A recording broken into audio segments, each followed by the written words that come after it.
राधे राधे जी। पवित्र वचन YouTube channel में आपका हार्दिक स्वागत है। मैं हूँ कात्यायनी। आप सबको छठ पर्व की बहुत सारी शुभकामनाएं।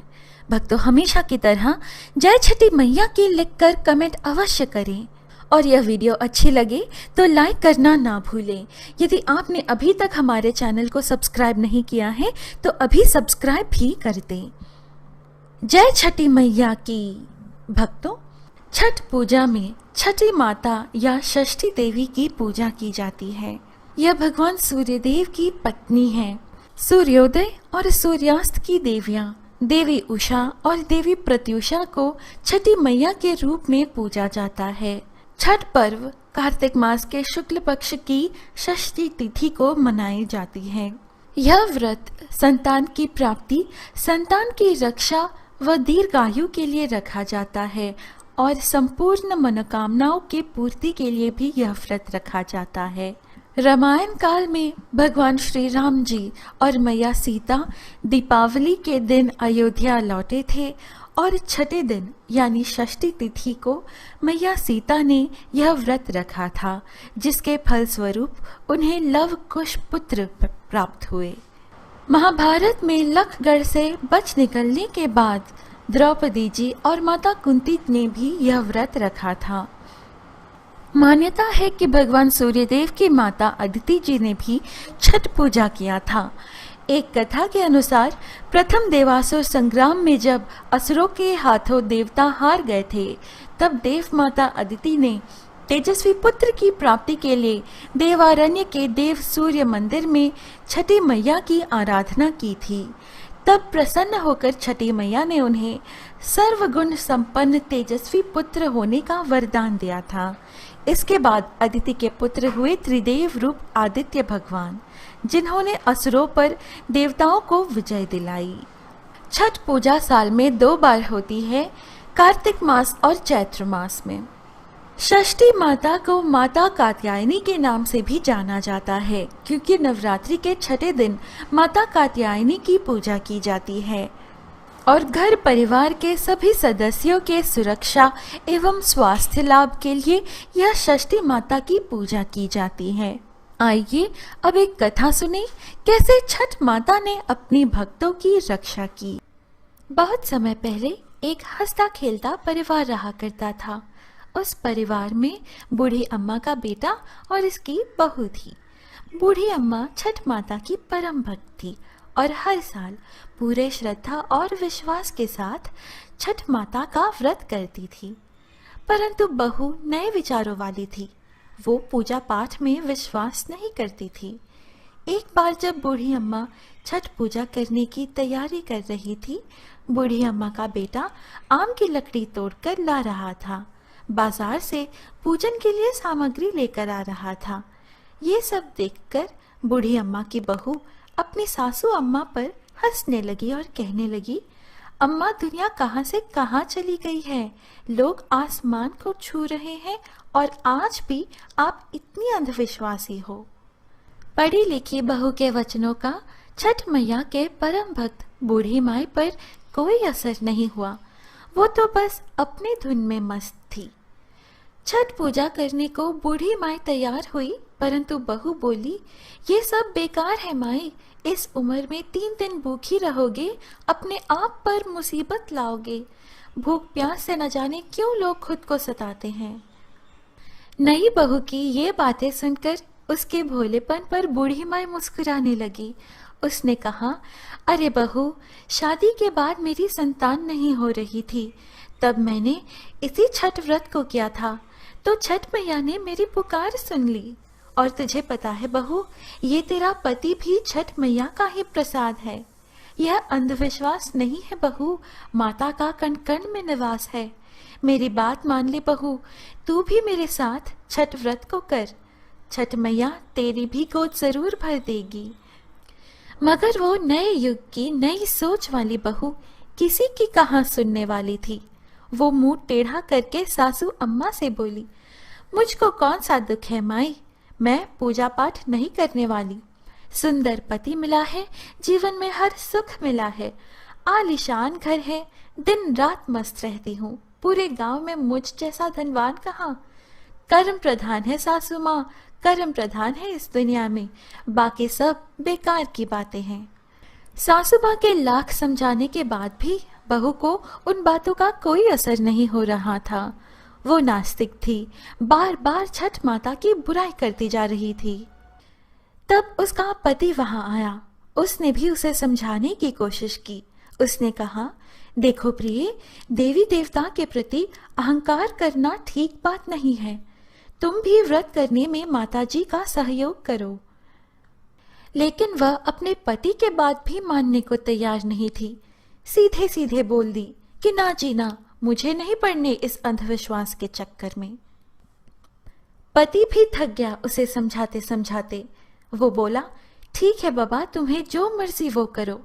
मैं तो अब छठ माता का घट सजाने जा रहा हूँ, ताकि मेरी माँ शाम को वहां आकर छठ मैया के चरण कमलों में सर झुकाकर उनकी पूजा कर सके। बेटा हाथ में कुड़ल लेकर नदी तट पर चला जाता है और छठ माता की पूजा हेतु सुंदर घट बनाने में जुट जाता है। अपनी माता को पूजा की तैयारी में मदद करता है। आम की लकड़ी को जलाकर अपने माँ संग ठेकुआ छनवाता है। पूरे भक्ति भाव से माँ और बेटा छठ का पर्व मनाते हैं। बूढ़ी अम्मा आम की लकड़ी जलाकर छठ माता के लिए ठेकुआ बना रही थी और उसका बेटा बड़े ही लगन से हर काम में अपनी माँ का सहायता कर रहा था। बूढ़ी अम्मा का बेटा अपने घर और दरवाजे को गाय के गोबर से लीप रहा था। इसी बीच उसकी पत्नी पाँव में सैंडल पहने हुए वहां से गुजरती है और कहती है, हाय, पता नहीं ये कौन सा त्योहार है। पूरे घर को गोबर ही गोबर बना के रखा है। अब तो घर से बाहर निकलना मुश्किल हो रहा है। कैसी गोबर की दुर्गंध आ रही है। उसने अपने पति से कहा, तुम और तुम्हारी माँ बड़े भक्त बनते हो। गोबर से लीपने का ये कौन सा त्योहार है। देखो जी, आपके बदन से भी गोबर की बदबू आ रही है। अब तो नहा कर ही घर आना। बहू की बातें सुनकर बूढ़ी अम्मा उसे समझाती है कि अरे बेटा, तुझे नहीं पता, गोबर को तू जो दुर्गंध कह रही है, उस गोबर में बहुत से ऐसे रसायन पाए जाते हैं जिससे घर को लीपने से बहुत सारी बीमारियां कोसों दूर रहती हैं। इतना सुनकर बहू और बिगड़ गई और झुंझलाकर बूढ़ी अम्मा से बोली, हाँ, पहले तो आम की लकड़ी पर ठेकुआ बनाए और अब गोबर से घर को लीप कर पूरे घर को गोबर बना दिया। इन दोनों के बहस के बीच बेटा आकर बोला, अरे प्रिय, तुम माता से झगड़ा मत करो। चलो अब जाके तैयार हो जाओ, छठ माता के घाट पर जाने का समय हो गया है। बैंड बाजा वालों को दरवाजे पे बुलवाकर दौरा उठा के वे लोग चल पड़े। पीछे पीछे बूढ़ी माँ गीत गाते चल रही थी, पर बहू तो इन सब में कोई रुचि नहीं रखती थी। वो तो सच धज के मटक मटक के चल रही थी। बूढ़ी अम्मा और उसके बेटे ने बहू को बहुत समझाया तो आखिरकार बहू अपने पति और सासू अम्मा के साथ छठ माता के घाट पर तो चली जाती है, लेकिन जैसे ही वे वहां पहुंचते हैं वो पूजा करने के बजाय मेले घूमने में लग जाती हैं। कुछ देर बाद उसका पति उसे वहां नहीं पाकर उसे ढूंढने लगता है तो कहीं हलवाई पर वो स्वादिष्ट पकवानों का आनंद उठाती नजर आती है। पति उससे जाकर बोलता है, अरे प्रिय, ये क्या करती हो तुम? यहाँ तक आई हो तो कुछ देर तक माँ के साथ बैठो। पत्नी झुंझला कर बोली, ना जी, मैं पूजा पाठ में नहीं बैठने वाली, ना ही घट पर आने वाली हूँ। मैं तो मेला घूमूंगी, जम के खाऊंगी पीऊंगी। आप अपना पूजा पाठ करो, मुझे पूजा पाठ से कुछ लेना देना नहीं। इनकी बहस आपस के सब लोग देख रहे थे। शर्मिंदा होकर वह पति वहां से चला गया और छठ घाट की ओर जाने लगा। ईख खड़ा करने को वह बेटा घाट के पास में जाता है और जैसे ही स्नान करने को डुबकी लगाता है, डुबकी लगाते डूब जाता है। डूबते डूबते वो बचाने की जोर जोर चीख लगाता है, लेकिन किसी को भी उसकी आवाज कहाँ से आ रही है पता नहीं चलता है। कोई तो जाओ, ढूंढ के लाओ, सब लोग यही चिल्लाने लगे। यह बात जैसे ही बूढ़ी अम्मा को पता चली कि उसका बेटा नदी में डूब गया है, वो छाती पीट कर रोने लगी और छठ माता से ही सवाल कर दिया, अरे माँ, मैं माँ हूँ, तू भी माँ है? तू कैसी माँ है जिसने एक माँ से अपना बेटा छीन लिया? अरे माँ, जब से मेरी शादी हुई पिछले 30 सालों से तेरी पूजा करते आ रही हूँ। बोल माँ बोल, मेरी भक्ति में कौन सी कमी रह गई थी जो तूने मेरे गोद को सूना कर दिया? बोल माँ, मुझसे या मेरे लाल से ऐसी क्या भूल हो गई जो तूने मुझसे मेरा लाल छीन लिया? अरे माँ, मैं तो छठ घाट तेरी पूजा करने आई थी, तूने तो मेरी दुनिया ही उजाड़ दी माँ। हे माँ, यदि जाने अनजाने में मुझसे कोई भूल हुई हो तो उसकी सजा मेरे बेटे को मत दो। मेरा लाल मुझे लौटा दो माँ। यदि तूने मेरा लाल मुझे नहीं लौटाया तो ये तेरी बूढ़ी भक्त इसी नदी में कूद अपने प्राण त्याग देगी। अब या तो तू मेरे बेटे को लौटा या मेरे भी प्राण ले ले माँ। उधर मेले में सबको आगाह किया जा रहा था कि छठ घाट पर आए सभी व्रतियों को सूचित किया जा रहा है कि घाट के गहरे भाग में ना जाए। अभी अभी सूचना मिली है कि एक व्रती गहरे पानी के अंदर डूब गया। पानी में आगे बढ़ने पर खतरा होने की आशंका है, इसलिए कोई भी नदी के गहरे भाग में ना जाए। ये बात सुनकर बहू दौड़ी दौड़ी जाती है। वहां जाकर जब वो देखती है कि उसकी सासू माँ तहाड़ मार कर रो रही है और उसका पति अब इस दुनिया में नहीं रहा, तो उसे सदमा लग जाता है। वो जोर जोर से चीखने लगती है, रोने लगती है, पागलों की तरह लोगों के रखे ईख को उठा के फेंकने लगती है। चीख चीख कर बूढ़ी माँ से पूछती है, मैंने तो पहले ही कहा था अम्मा, ये छठ वट के पूजा में मत पड़ो, सब ढोंग है, अंधविश्वास है। तेरे ध्यान ना देने के वजह से आज मेरा पति मुझसे दूर चला गया। अपनी सासू माँ को बुरा भला बोलते हुए वह छठ माता को कोसने लगी।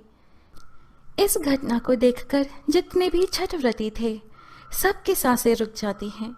सब लोग आपस में बात करते हैं कि बेचारी के साथ बहुत बुरा हुआ और मन ही मन सब लोग छठ मैया को पुकारने लगते हैं कि हे माँ, इस बुढ़िया की पुकार सुन लो।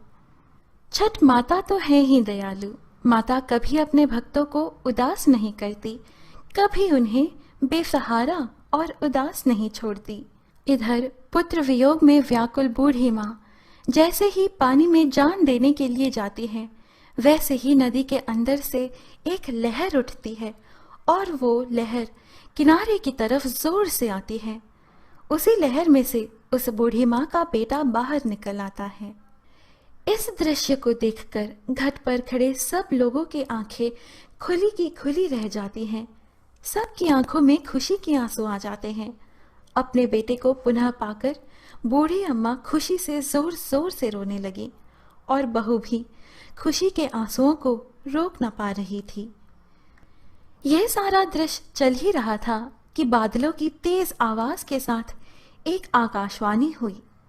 उस आकाशवाणी में छठ माता उस बूढ़ी अम्मा के बहू से कहा, मेरी पुत्री, मैं कभी अपने बच्चों का अहित नहीं करती हूँ।